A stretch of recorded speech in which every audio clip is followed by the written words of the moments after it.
আজকে একটা নতুন জিনিস দেখাবো, একটা নতুন জিনিস কিনেছি, তো এটাকে আজকে আনপ্যাকিং করব, করে দেখাবো ভালো জিনিস, তারপর বলবো কি জিনিস। আগে আনপ্যাকিং করি, তারপরে দেখি আনপ্যাকিং করে কি করা যায়। সিল করে এসেছে, চায়নার থেকে এসছে মালটা। আনপ্যাক করি, আজকে দিয়ে গেছে কোরিয়ারে এটা।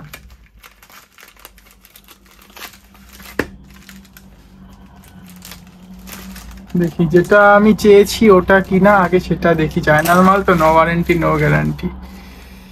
Yes, pencil. ছোটবেলায় পড়াশোনা করতাম না পেন্সিল দিয়ে, ওই পেন্সিল, কিন্তু ডিজিটাল পেন্সিল। সিল তো করা আছে, কিন্তু এই সিল তো করা যায় নর্মালও। দেখি কি লেখা। ওকে, ঠিক আছে। MUWA 3AM Apple Pencil USB-C designed by Apple California model A3085 assemble in California, other item as marked thereon। ও বাবা, এটা তো উল্টো লেখা। আমি জানতাম design by California and assemble in China হয়। এই তো চায়নার থেকে এসছে এই মাল, আবার লেখা তো উল্টো, যে অ্যাসেম্বল ইন ক্যালিফোর্নিয়া। যা জালি মাল না তো। ঠিক আছে, বেরিয়ে যাবে, অ্যাপেলে কানেক্ট করলেই বেরিয়ে যাবে। সিল করা আছে, সিলটা কাটি তাহলেই বুঝতে পারবো। অ্যাপেল পেন্সিল, দাম তো নিয়েছে অনেক। সেই একটা পেন্সিলের দাম, ও বাবা, আমার বিয়ের জীবনের থেকেও বেশি। প্রায় এই পেন্সিলটার দাম প্রায় 7,500 টাকা ইন্ডিয়ার মানিতে হবে একটা পেন্সিলের দাম। আমি জানি না, কোনোদিনও আমি অ্যাপেলের পেন্সিল কিনিনি। নর্মাল মোবাইলে যেরকম এখান দিয়ে সিল আমরা কাটি, এখানে সেটা তো দেখতে পাচ্ছি না। অরিজিনাল তো বুঝতে পারছি না, ভয় লাগে তো। লেখা তো সাংঘাতিক, design by Apple in California, লেখা তো সাংঘাতিক ভাই। এই সেই পেন্সিলটাই দেখো, এই সেই পেন্সিল, মনে হচ্ছে নেকলেসের কেসে এসছে। ভেতরে কি আছে দেখি। ভেতরে অনেকগুলো ডকুমেন্টস, কিছুই পড়তে পারবো না, তো অন্য ভাষায় লেখা, চাইনিজ ফাইনিসে লেখা মনে হয়। Safety and handling, tab bluetooth, যে ম্যানুয়াল আছে, এটা ইংলিশে। Draw with Apple pencil on iPad. Okay, ঠিক আছে। ভেতরে আর কিছু মালটাল নেই তো দেখছি। চলো তাহলে এটা টেস্ট করি, দেখি। অ্যাপেল পেন্সিল কিভাবে তুলবো, উঠতে পারছি না তো। প্যাকিং দেখে তো বুঝতে পারছি না অরিজিনাল পেন্সিল কি অরিজিনাল পেন্সিল না। ওয়েট আছে মোটামুটি, 30 গ্রাম তো হবে। এই যে USB-C জায়গা, এটা বাট এটা ইউজ মাল না তো, বুঝতেও পারি না। মানে এটা এমনি দাগ মনে হয়, এটা ইউজ না। চায়নার মালকে আমি খুব ভয় পাই। চায়নার মাল হচ্ছে নো ওয়ারেন্টি নো গ্যারান্টি মাল। ওকে, কানেক্ট করি আগে, তারপরে বুঝতে পারবো কি হচ্ছে কি হচ্ছে না।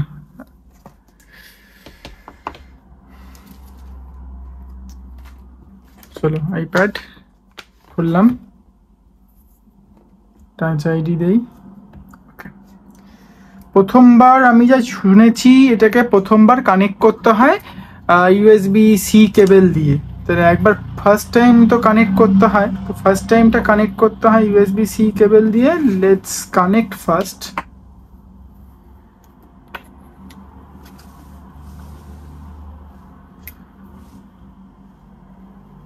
আর এই মাথাটাকে এইখানে কানেক্ট করতে হয়।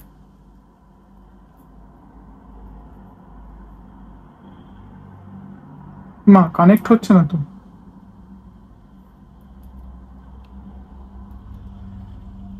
কেবলের প্রবলেম না তো এটা। একটা কাজ করি, কাজটা হচ্ছে আমার মনে হচ্ছে এটা, না দুপাশেই লাগবে। আমার মনে হচ্ছে এটা দুপাশে আমার এটা কানেক্ট করতে হবে। আমার মনে হচ্ছে কেসিংয়ের জন্য প্রবলেম হতে পারে। তো কেসিংটাকে একবার খুলে দেখি, ট্রাই করি কেসিংটাকে খুলে। USB-টা ঠিক মতো কানেক্ট হচ্ছে না। এবার এবার কানেক্ট হয়ে গেছে, এই পাশটা এবার কানেক্ট করে দেখি।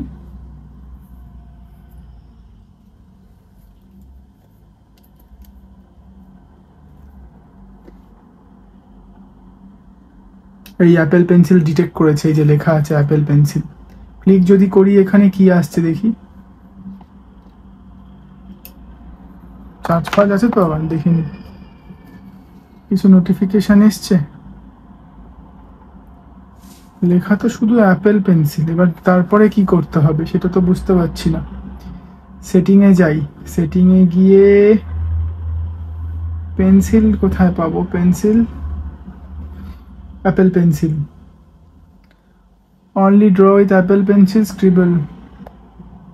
ওই তো কাজ শুরু করে দিয়েছে মনে হয়, যে পেন্সিল দিয়ে কাজ হচ্ছে, কিন্তু এই তো কাজ হচ্ছে পেন্সিল দিয়ে। আচ্ছা এবার কেবলটা তাহলে খুলে দিই, কেন প্রথমবার মনে হয় দরকার হয় পেয়ার করার জন্য, তারপরে মনে হয় আর দরকার হয় না। হ্যাঁ কাজ করছে। এবার আমি জানি না সিরিয়াল নাম্বার কি করে চেক করে, তাও একবার চেক করে দেখি যদি করা যায়। কোথাও সিরিয়াল নাম্বার আছে কিনা জানি না, মডেল নাম্বারটা পরে চেক করব। আচ্ছা একটা ড্র করে দেখি, এখানে এটাকে বন্ধ করে দিই, একটা ড্রয়িং করে দেখি, তাহলেই বুঝতে পারবো। প্রথমে, আচ্ছা প্রথমে ঠিক আছে, ড্রয়িং এর পেজ তো খুলেছে, এইবার একটা ড্র করি। আগে এটাকে কেসিং এ তাহলে বসিয়ে নিই, ঠিক আছে, তাহলে সুবিধা হবে, না তো অসুবিধা হচ্ছে।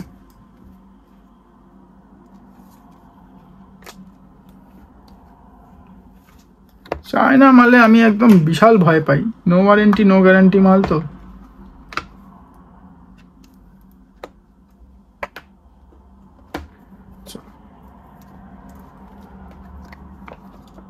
ওকে ওকে, কাজ তো করছে।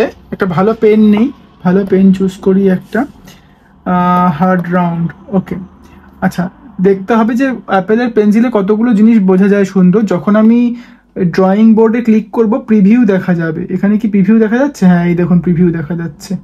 এই যেখানে পয়েন্টটা পড়ছে ফোকাসটা, এই যে এই জায়গাটা দেখুন না, আলাদা ফোকাস পড়ছে, এটাকে প্রিভিউ বলে। আচ্ছা আরেকটা জিনিস হচ্ছে আমি টিল্ট করে কাজ করতে পারি, টিল্ট করে কাজ করলেও হবে, যত ইচ্ছা টিল্ট করি। হ্যাঁ পিক্সেল পারফেক্ট, পিক্সেল পারফেক্ট মানে একদম লেটেন্সি জিরোর মতোই আছে, মানে যেরকম আমি চালাচ্ছি ওরকম কোনো ডিলে আসছে না। অন্য একটা পেন্সিল ছিল, ওই পেন্সিলটায় আমার প্রচণ্ড ডিলে হতো, মানে এখন একটা দাগ দিলে পরের দাগটা আসতো মানে 2 সেকেন্ড পরে, কিন্তু এটাতে একদম পিক্সেল পারফেক্ট। আরেকটা যেটা দেখতে হবে পাম সাপোর্ট কিনা, কেন আমি যখন কাজ করব তো পাম সাপোর্ট দিয়ে কাজ করি। হ্যাঁ ওইটাতে পাম সাপোর্ট কাজ করতো না, এটাতে পাম সাপোর্ট কাজ করছে।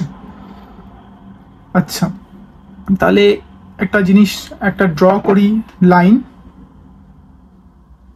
ওকে একটা জিনিস দেখাচ্ছি, অ্যাপেলের একটা সুবিধা আছে খুব ভালো। ধরুন আপনি একটা দাগ ড্রয়িং করছেন, ব্যাকাতারা লাইন ধরে রাখলে সোজা হয়ে যাবে এটা। ধরুন আপনি এরকম ব্যাকাতারা একটা লাইন করছেন, এটা ধরে রাখুন একটু, এটা বেশি বেঁকে গেছে বলে হচ্ছে না। আচ্ছা কম ব্যাকেই করছি। একটা ইরেজার নেই, আগে ইরেজার দিয়ে আমি আগে এটাকে মুছি, নাহলে হবে না। আচ্ছা নোটস দেখি, অ্যাপেলের নোটসটা দিয়ে খুব ভালো হবে তাহলে, অ্যাপেলের নোটস দিয়ে করি। ওকে ফুল স্ক্রিন নেই, এইখানে এই অপশানটাকে এনেবেল করি, যে ড্র বাই পেন্সিলের অপশানটা। ওকে আর এইখানে নেই হচ্ছে আমি ড্র উইথ ফিঙ্গারটাকে বন্ধ করা থাকবে, অটো মিনিমাইজ থাকবে, পেন্সিল সেটিং, ঠিক আছে কোনো সমস্যা নেই। তাহলে ইরেজার হচ্ছে এইটা, অবজেক্ট ইরেজার। ওকে এবার আমি নেব হচ্ছে এই পেনটা নিলাম, নিয়ে একটা লাইন টানছি, ধরুন এই লাইনটা ব্যাকাতারা হলো তো, পেন্সিলটাকে ধরে রাখলাম, দেখুন লাইনটা সোজা হয়ে গেল। আচ্ছা এইবার যখন আমি ড্র করব কোনো একটা কালার দিয়ে, আমি একটা বক্স করে নিই আগে।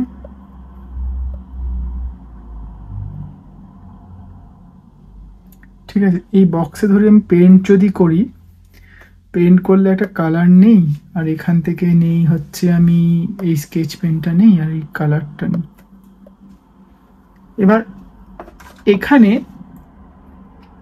প্রেশারের ওপর ডিপেন্ড করছে কালারের কতটা ডেন্সিটি হবে। যদি আমি শেডিং দিতে চাই তাহলে আমরা কি করি, নর্মাল পেন্সিল ধরি তো এরকমভাবে ধরি, তো ধরে আমরা এরকম এরকম ড্রয়িংয়ে শেডিং করি, দেখুন ওটা ওরকম শেডিং হচ্ছে, দেখেছেন। কিন্তু এবার ধরো আমি পেন্সিলটাকে ওপর দিকে তুলবো, তখন শেডিংটা অন্যরকম হবে, ঠিক আছে। ওপর দিকে তুললে একরকম, আর যত এটাকে শোয়াবো তত ডেন্সিটি অন্যরকম। এটা অন্য কালার দিয়ে করি তাহলে আরো ভালো বোঝা যাবে। ইরেজার, ইমেজ বন্ড, ওকে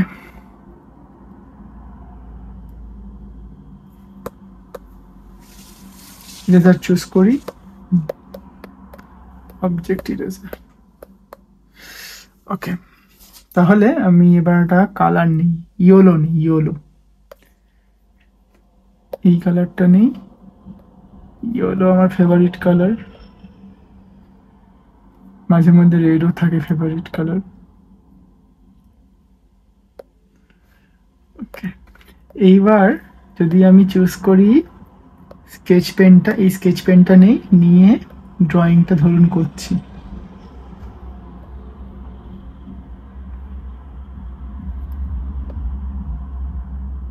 যখন আমরা এরকম টপ দিয়ে করছি তখন দেখুন লাইনটা, ডেন্সিটিটা, আর যখন আমি শুয়ে করছি তখন ডেন্সিটিটা দেখেছেন একদম পিক্সেল পারফেক্ট হচ্ছে, মানে হচ্ছে একদম লেটেন্সি খুবই কম, খুবই কম লেটেন্সি। ভালো, বেশ খারাপ না, তবে আর কিছুদিন ইউজ করলে আমি বুঝতে পারবো যদি কোনো প্রবলেম আসছে কি আসছে না।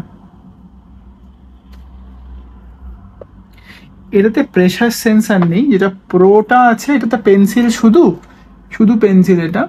তো প্রোটার মধ্যে না প্রেশার সেন্সার আছে, মানে আমি যতটা প্রেশার দেবো ওই প্রেশার অনুযায়ী ও কালিটা পড়বে।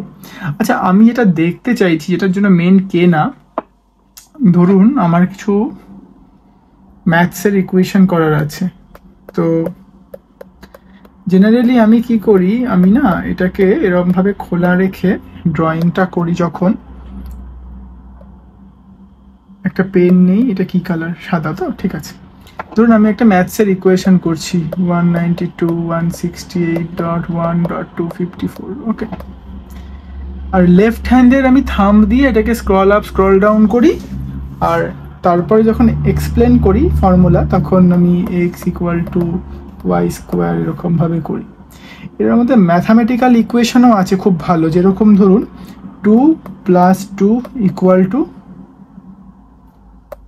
4। আচ্ছা, ম্যাথ রেজাল্ট, ইনসার্ট রেজাল্ট, ঠিক আছে। ফার্স্ট দেখি